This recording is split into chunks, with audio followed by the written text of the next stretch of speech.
Water is the most powerful natural force on Earth, and over the weekend, an unending deluge of it tore through communities in Middle Tennessee. The water's so powerful, you can see it pushed everything in its path, and the visuals, well, they're just difficult to take in.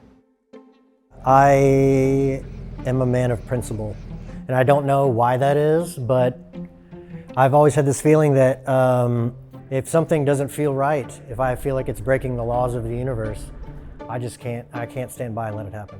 And it's odd that I know that I'll always share some type of a connection with that town and the people in it.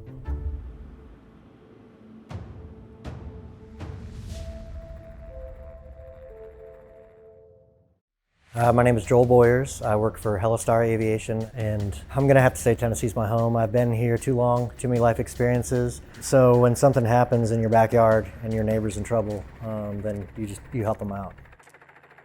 So the first call I got that morning, the woman was very frantic. She was crying on the phone, and I had a little trouble sort of making sense of what she was asking me to do. She said her brother had called her from Waverly, Tennessee. He was trapped on a rooftop with his two daughters, and the floodwaters were rising. I told her the weather was absolutely horrible. I looked out to the direction of Waverly, and I knew it was about 50 miles away, and it was going to be very daring to get there. But I told her I'd go try. I had a daughter. I couldn't just hang up and tell her no. You just have to. You can't not do it, because then how would you live with yourself? You know, knowing you could and you didn't go.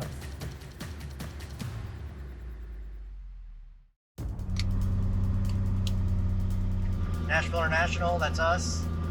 So Waverly would be out here.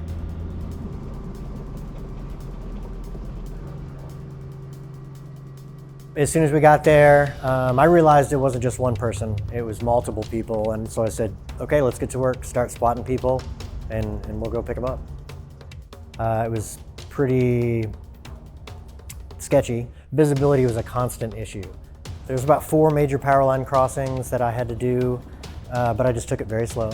There's actually a gentleman that I picked him up, and we found a girl in a tree and then took him back. I think the next guy we found was a couple on a rooftop. An older gentleman, older woman. They had the wherewithal to pull up some water with them and a tarp.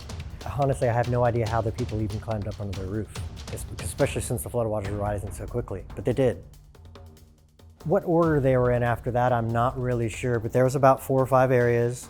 No words needed to be exchanged. They knew exactly what they needed to do. They wanted to do it. It was no problem whatsoever, and I think that they'd had enough fear that their adrenaline was probably maxed out at that point anyways.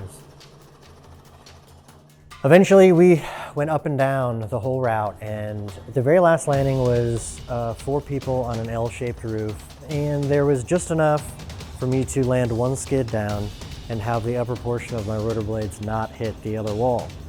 And then people would climb on board. I had to do that landing about 3 times. And at first, that one really scared my fiance. I mean, she's a great pilot, but just very few hours. And she said, we can't do that, that's impossible. And I said, no, it's doable. And so I just inched down and looked at the gap of air between the top of the rotor blades and my skid, and I just estimated which one was going to touch first. I do feel like the type of flying that Helistar did prepared me for the Waverly flying.